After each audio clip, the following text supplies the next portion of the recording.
Ahora vamos a hablar de un tipo de helmintos conocidos como filarias, que son productores de enfermedades como buchereriosis y oncocercosis. En el caso de la buchereriosis, también conocida como filariasis linfática, filariasis nocturna o filariasis de Bancroft, es producida por el parásito llamado Buchereria bancrofti. Fíjese que se escribe con W y con CH, pero se pronuncia Buchereria bancrofti. Y también es una enfermedad metaxénica transmitida por mosquitos del género Culex y en algunas ocasiones del género Aedes. El agente causal presenta como formas evolutivas los adultos macho y hembra. La hembra siempre es más larga que el macho, entre 6 a 10 centímetros de largo. Ella ovipare, es decir, tiene los huevitos en su interior y lo que expulsa al ambiente son microfilarias. Esas microfilarias se transforman en larvas filariformes que posteriormente se van a transformar en adultos y se van a diferenciar.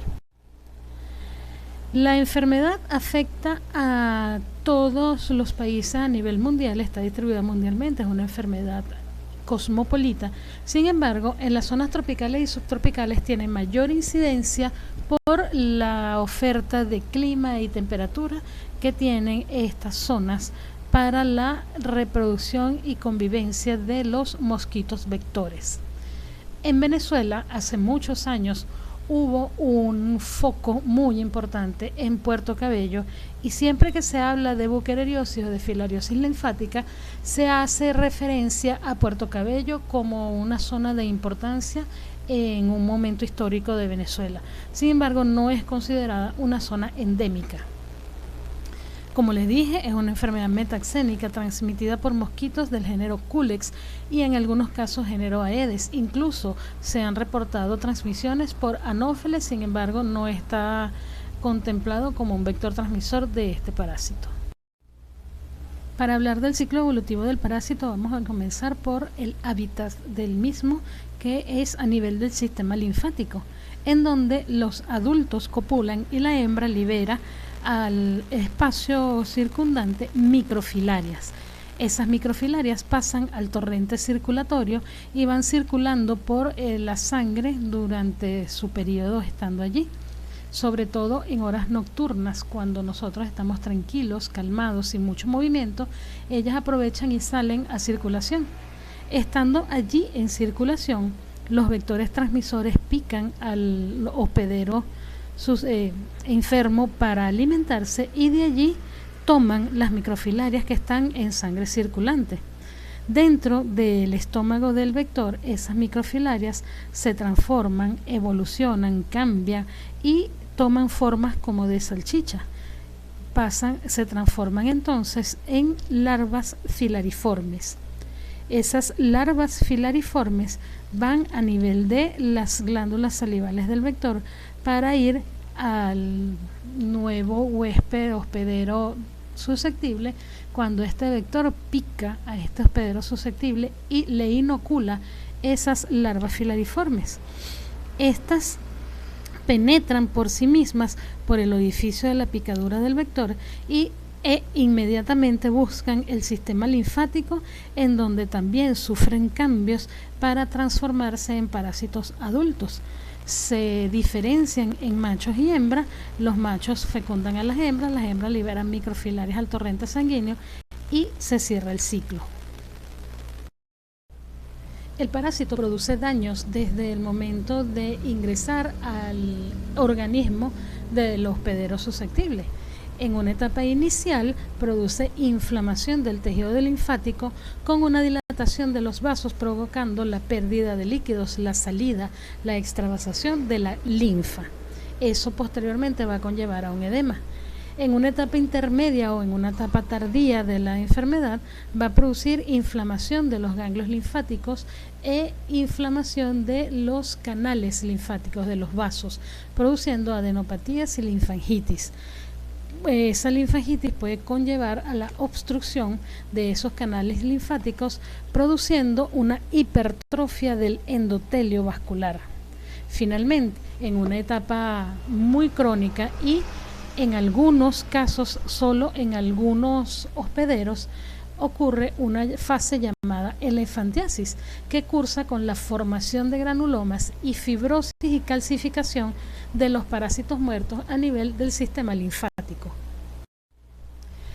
Estos daños van a provocar diversas manifestaciones clínicas. En un periodo inicial hay una etapa aguda de la enfermedad que presenta dolor e inflamación de los genitales.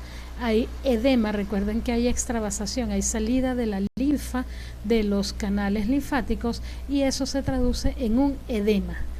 Va a haber también un edema en la región inguinal y en las extremidades, causando además una epididimitis, orquitis, linfadenitis y por supuesto reacciones alérgicas locales y generalizadas. Recuerden que el parásito va a estar migrando por circulación y esa migración, ese movimiento produce reacciones anafilácticas en el huésped, reacciones alérgicas en el huésped. Y ustedes se preguntarán por qué las fotos de estas zonas, porque el parásito por gravedad va a producir esos edemas en las zonas del tronco del individuo hacia abajo y se observa mucho en los caballeros la inflamación del escroto, la inflamación de los genitales y en ambos sexos la inflamación y el edema a nivel de los miembros inferiores. En una fase crónica en donde el parásito continúa haciendo daño en el hospedero portador, se va instalando lentamente la obstrucción de los canales linfáticos, produciendo la todavía más extravasación de linfa que va a acumularse en los tejidos y en los órganos que los pudieran contener, produciendo edemas a nivel de los miembros inferiores, produciendo quiluria y ascitis. Ascitis, acúmulo de líquido en la cavidad abdominal, como ven en la foto derecha, y quiluria, salida, pérdida de la linfa a nivel de la orina, la foto que está en el medio. El edema es muy particular porque el edema es de esos edemas que dejan fovea, es decir, usted presiona con el dedo la pierna de la persona infectada y la forma del dedo le queda marcada en la pierna. En una fase posterior que se presenta solo en algunos casos, hay hipertrofia de los tejidos, hay edematización, hay fibrosis con deformación del tejido, por supuesto principalmente en los genitales y extremidades inferiores, por lo que les dije de el efecto de la gravedad que va acumulando la linfa y todas las lesiones del tronco hacia abajo. La piel se vuelve gruesa, se vuelve áspera de tipo verrugoso y es susceptible a rupturas, a grietas, a traumas y por supuesto a infecciones bacterianas secundarias. La foto que tiene, la primera foto de izquierda a derecha, es característica la inflamación y la hipertrofia del tejido del escroto masculino, incluso hay fotos en donde está muchísimo más grande. Y la última foto de la derecha también es característico, esa es la fase elefantiásica, en donde hay hiperplasia e hipertrofia del tejido, el tejido se vuelve áspero, se vuelve grueso y la piel, el miembro toma figura como si fuera de un elefante. Ambos extremos en las fotos tienen una persona adulta, porque la manifestación clínica de la enfermedad se da en personas con repetidas inoculaciones del parásito por parte de los vectores. Eso quiere decir que vamos a ver manifestaciones clínicas en personas adultas. Muy rara vez la vemos en niños, a menos que la carga parasitaria inicial que se le inocula a ese niño sea sumamente elevada y los parásitos produzcan daño a corta edad. Caso del niño que tienen en la foto de intermedia, en donde la carga parasitaria fue excesivamente elevada, causándole daños y manifestaciones clínicas a una muy corta edad. Eso no es normal. Bueno, no es normal porque ninguna enfermedad es normal. No es común que se presenten las manifestaciones clínicas a corta edad. Uno las observa más en personas adultas, porque el parásito debe inocular repetidas veces el parásito para que pueda presentar, para tener una carga parasitaria suficiente para presentar manifestaciones clínicas. El diagnóstico lo hacemos por medio de un examen, un extendido de sangre y gota gruesa. Son dos técnicas diferentes, pero se hacen en un mismo examen. Quiere decir que cuando vayamos a responder, cuando nos pregunten diagnóstico de certeza, debemos colocar extendido de sangre y gota gruesa, ambos, porque se hacen en conjunto, ¿sí? Esto lo vamos a colorear con gienza o con hematoxilina para poder observar las estructuras de las microfilarias que vamos a tomar de allí. Es preferible y es recomendable que la muestra sea tomada en horas de la noche, entre las 10 y las 2 de la madrugada. Eso es por lo que les dije anteriormente, que cuando nosotros estamos durmiendo, en circulación se consiguen mayor cantidad de parásitos y tenemos más posibilidad de tomarlos en una simple muestra a esas horas que en horas diurnas. Pero si no es posible, tomamos la muestra a la hora que sea posible, pues. Y la coloreamos, hacemos una técnica de concentración con lo que se llama la técnica de Knott. Para prevenir la infección, la enfermedad, si es una enfermedad metaxénica, vamos a impedir que el vector nos pique.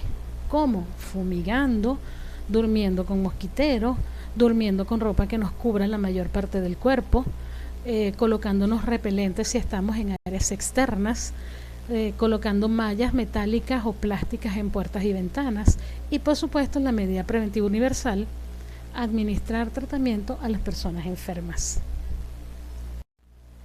Nos corresponde entonces hablar de la otra filariosis conocida como oncocercosis, producida por una filaria también llamada Oncocerca volvulus.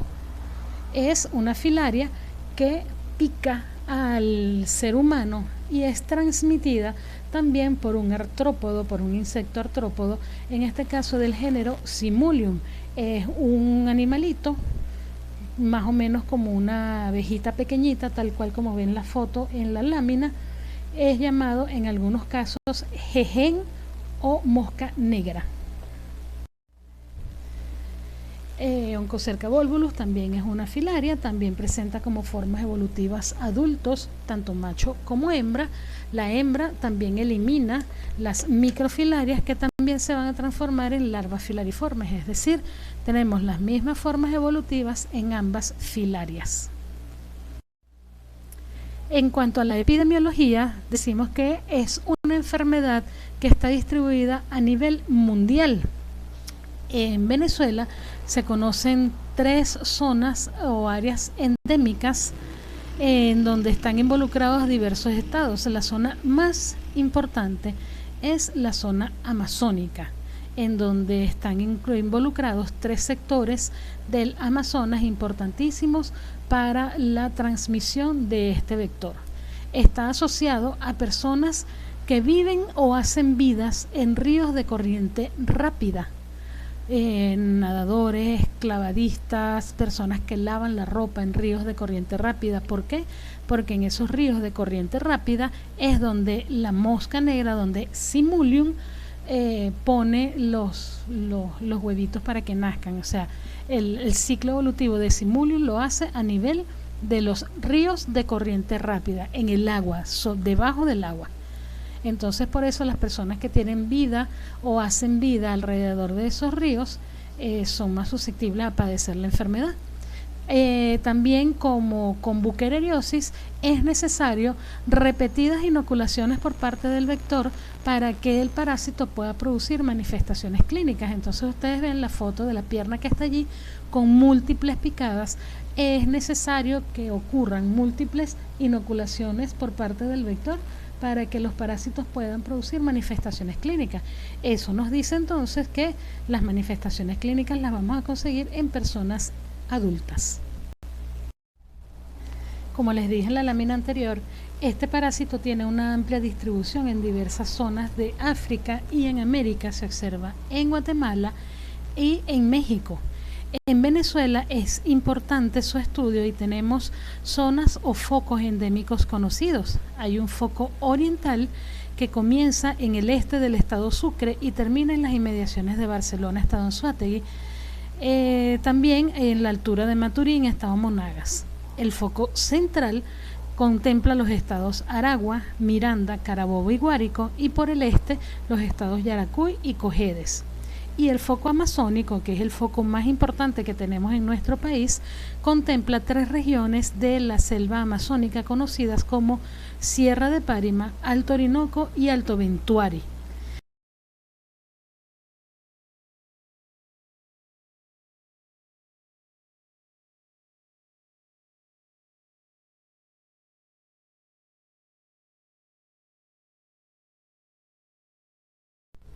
Para hablar del ciclo evolutivo del vector vamos a partir de su hábitat, que es a nivel del tejido subcutáneo, a nivel de la epidermis.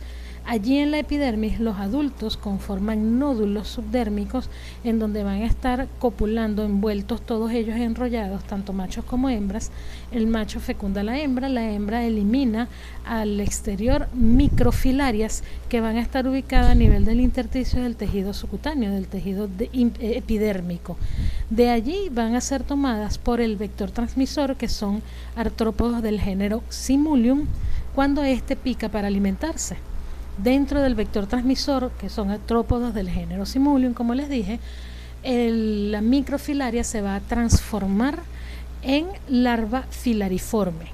Y esta larva filariforme va a ir a nivel de la probóscide del vector para ser inoculada a un nuevo hospedero susceptible al momento de picarlo para alimentarse.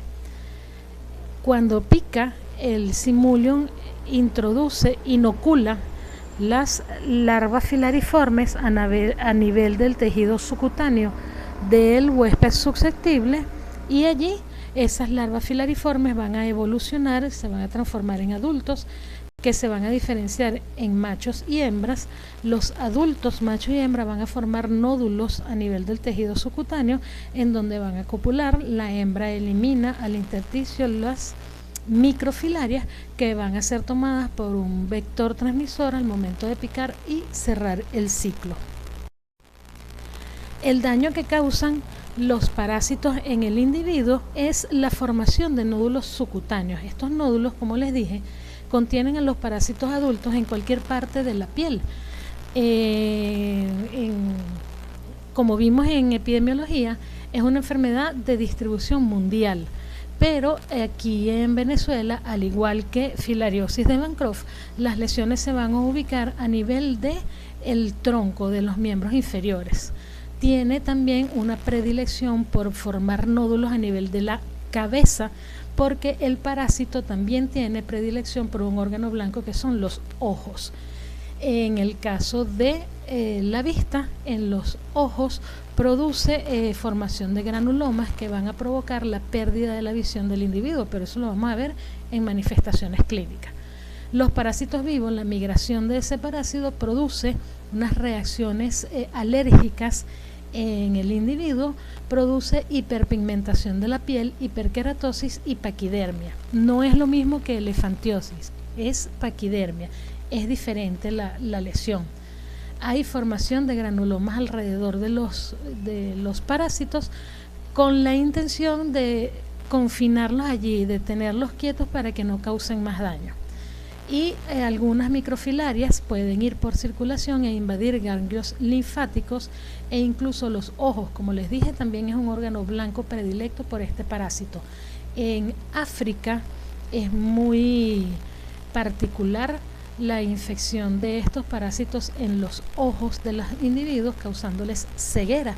De hecho, la enfermedad también se conoce como ceguera de los ríos. Estas lesiones van a provocar la formación de nódulos subcutáneos que miden aproximadamente entre 1 a 2 centímetros de diámetro. Son blandos al principio, pero luego se fibrosan y se ponen más duros. Son indoloros a la palpación, tienen forma irregular y son móviles, no están adheridos a la piel. Son de ubicación variable, pero como les dije, acá en Venezuela tiene predominio por la ubicación a nivel de los miembros inferiores de la persona y a nivel de la cabeza. Allí vamos a observar los nódulos, sobre todo los que están por encima de estructuras óseas. Es como que se apoyaran en las estructuras óseas, impidiéndoles que se escondan cuando uno los palpa. Entonces se pueden notar y se pueden palpar mucho mejor. Además de eso, el paciente puede presentar prurito. Recuerden que el parásito, cuando migra, cuando se mueve por debajo de la piel, produce una sensación de pruriginosa que el paciente puede manifestar como un desespero. Es una urticaria que produce el parásito cuando migra, cuando se mueve. También puede producir máculas, pápulas, hay edema, hay descamación, hay atrofia epidérmica y escoriaciones de la piel, hay licuefacción del tejido y hay paquidermia. Esa licuefacción del tejido produce que el tejido se vuelva muy elástico, y de allí proviene la formación o la observación de la piel tipo paquidermia, que es, por ejemplo, en la foto que tienen en la del medio, esas arrugas que se observan en la rodilla, porque el tejido pierde la elasticidad y se forman esas arrugas, simulando también una pata de elefante, por eso se le llama paquidermia. Y hay cambio de pigmentación en la piel por la misma licuefacción en las escoriaciones, observándose como se ve en la foto que está en la derecha. Otras manifestaciones clínicas son las que se dan a nivel del tejido ocular, en donde el parásito también es capaz de migrar y producir lesiones en los ojos con alteraciones visuales que aparecen con mayor frecuencia cuando la infección es masiva, es intensa, y cuando la persona tiene una avanzada edad, porque es de aparición tardía. Recuerden que hay necesidad de que el vector transmisor inocule consecutivamente el parásito para que pueda producir lesiones. En la persona se observan queratitis esclerosante, corioretinitis y hay atrofia del nervio óptico. Eso causa fotofobia, lagrimeo, una sensación de cuerpo extraño en el ojo y, por supuesto, la disminución progresiva de la visión, que a veces termina con ceguera. Si ustedes han visto películas antiguas en donde involucre a África, no sé si observan o han visto que las personas adultas son guiadas por niños. Por eso, porque los adultos son susceptibles a la ceguera y los niños les sirven de lazarillo. Por eso la enfermedad también es llamada ceguera de los ríos. Recuerden que epidemiológicamente está asociada a personas que viven cerca de ríos de corriente rápida. El diagnóstico de la enfermedad lo vamos a hacer por medio de biopsias de piel, tomando una pequeña porción de la piel, o también biopsias de los mismos nódulos, de los propios nódulos, en donde estamos seguros, si sospechamos de la enfermedad y hacemos una buena entrevista epidemiológica, que vamos a conseguir los parásitos adultos. Anteriormente se hacía la prueba de Masotti, y podemos, si tenemos una lesión a nivel del globo ocular, hacer fondo de ojo y observar las microfilarias a nivel del ojo. Prevenimos la enfermedad evitando que el vector transmisor nos pique. Si sabemos que el vector transmisor hace vida y pone sus huevitos para que salgan las crías en los ríos de corriente rápida, entonces vamos a evitar ir a ríos de corriente rápida sin protegernos la piel, o sea, con la piel desnuda, con mucha piel al aire expuesta, para evitar que nos piquen. Podemos también salir o dormir con ropa que nos cubra la mayor parte del cuerpo. Aquí, sobre todo en esta enfermedad, es súper válido la colocación de mallas o telas metálicas en puertas y ventanas. Eso va a impedir que este vector pueda entrar a nuestros hogares, porque como es más grande, lo impide con una mayor eficacia.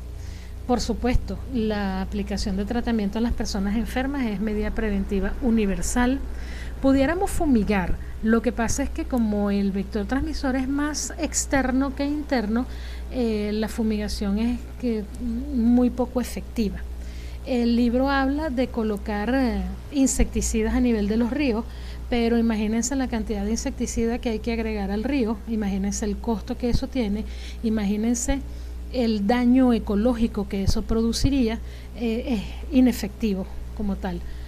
Dormir con mosquiteros también es una medida preventiva, son medidas preventivas eficaces, útiles y factibles. De esta forma llegamos al fin de Filarias, Nos vemos en una próxima enfermedad.